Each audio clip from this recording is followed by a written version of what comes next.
اسلام میں سوگ بھی ہے، لیکن کب ہے؟ وفات کے وقت ہے۔ کس کے لیے ہے؟ عورتوں کے لیے، مردوں کے لیے نہیں۔ بہت سے لوگوں کو نہیں پتا ہے سوگ کسے کہتے ہیں۔ جس کے گھر میں وفات ہو جائے، مرد بھی سوگ منا رہا ہے، بچے منا رہے ہیں، عورتیں بھی منا۔ ارے بھائی، مردوں کے لیے سوگ نہیں ہے۔ رسول اللہ صلی اللہ علیہ وسلم کی زندگی میں صحابہ کرام کی وفات تو ہوئی، آپ کے خانوادے سے، آپ کے خاندان سے کتنے ساری بیویاں، بچے، بیٹیاں وفات پائی ہیں، آپ نے سوگ نہیں منایا۔ آپ کی زندگی میں خدیجۃ الکبریٰ وفات پائی، بیوی۔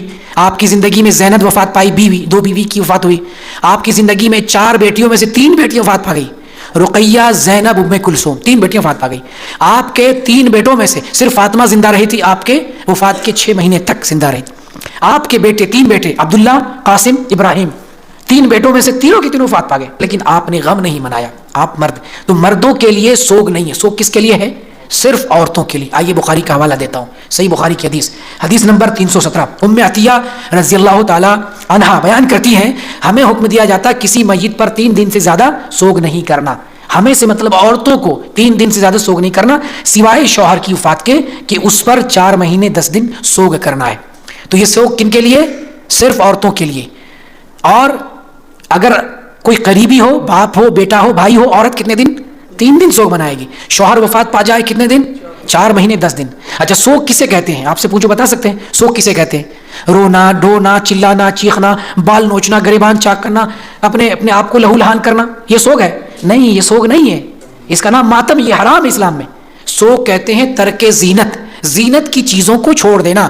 جتنے دن جو ہے عدت ہے یا سوگ ہے عورت کے لیے، اتنے دن زینت کی چیزیں استعمال نہیں کرے گی۔ سرما نہیں لگانا ہے، اور زینت کی چیزیں گھڑی ہے، انگوٹھی ہے، چوڑی ہے، اچھے لباس ہے، زینت کی چیزیں استعمال نہیں کریں گی، یہ سوگ۔ تو سوگ آپ نے سمجھ لیا، عورتوں کے لیے، مردوں کے لیے نہیں ہے، اسلام سے کوئی تعلق نہیں ہے۔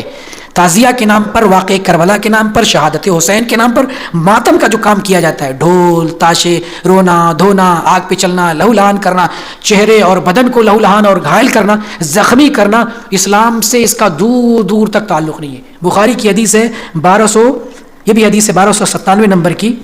اس حدیث میں رسول اللہ صلی اللہ علیہ وسلم فرماتے ہیں، لیس منا من ضرب الخدود وشق الجیوب ودعا بدعوى الجاہلیہ، وہ ہم میں سے نہیں ہے، وہ ہمارے طریقے پر نہیں ہے جو آدمی اپنے چہرے پر مارتا ہے، اپنے چہرے کو لہولہان کرتا ہے اور اپنے گریبان کو چاک کرتا ہے اور جاہلیت کی آواز، جاہلیت کے نعرے لگاتا ہے، یا حسین یا حسین، جاہلیت کا نعرہ، رونے دھونے والا نعرہ لگانا، یہ جاہلیت کی پکار ہے۔ اپنے آپ کو لہو لہان کرنا، یہ جاہلیت کا عمل ہے، یہ ماتم ہے، اس کا اسلام سے کوئی تعلق نہیں ہے۔